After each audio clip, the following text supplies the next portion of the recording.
তো Bangabandhu gold cup tournament এবং Bangamata Sheikh Fazilatunnesa golden tournament অনুষ্ঠিত হলো। যতটুকু দেখলাম খেলা সত্যি উপভোগ করলাম।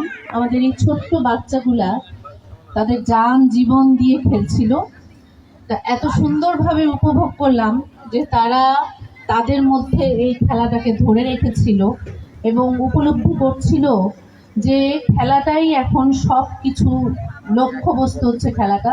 তাদের সমস্ত মন মানসিকতা কেন্দ্রীভূত ছিল খেলার মধ্যে।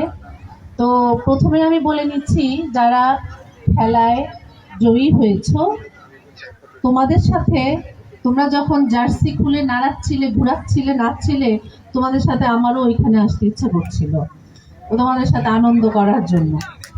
আর যারা মাত্র 2 গোলের ব্যবধানে হেরে গেছো, আমি এটাকে হেরে যাওয়া বলি না, আমি এটাকেও জেতা বলি।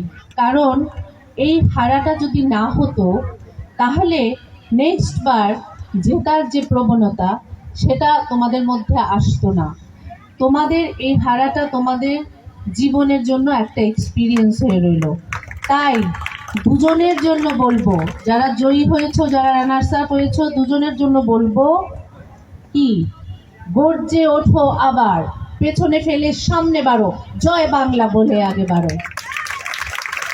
আমি আজকের অনুষ্ঠানের যিনি সভাপতি, তিনি আমার অত্যন্ত স্নেহের, আমার থেকে অনেক ছোট, আমার শ্রদ্ধার, অত্যন্ত যোগ্য, কর্মনিষ্ঠ এবং ভালো একটা মানুষ। এবং তার রেসপন্স এত সুন্দর, তার দক্ষতা এত ভালো, এবং তার দৃষ্টি, তার যে বিভিন্ন জায়গায় যে সে দৃষ্টি দিচ্ছে, সে উপলব্ধি করেছে যে এই মাঠে নিশ্চয়ই খেলাধুলা কম হয়। যদি খেলাধুলা বেশি হতো তাহলে দুব্বা ঘাসগুলো এত বড় বড় হয়ে যেত না, এগুলো আরো ছোট ছোট থাকতো। সুতরাং এই খেলাধুলা, এই মাঠটা এত সুন্দর একটা মাঠ। আবার উনি আরেকটা সুন্দর কথা বলেছেন, যেটা আমাদের ছোটবেলায় প্রযোজ্য ছিল, অর্থাৎ ওনারা যখন ছোট ছিল তখন প্রযোজ্য ছিল, এখানে ধুমধাম করে ফুটবল খেলবে। যে খেলা হয় হাডুডু, দাঁড়িয়াবান্ধা, আমাদের যে সমস্ত লোকাল খেলা খেলবে, ঘামবে, ঘেমে ওই পুকুরে ঝাঁপ দিয়ে গোসল করে আবার উপরে উঠে আসবে।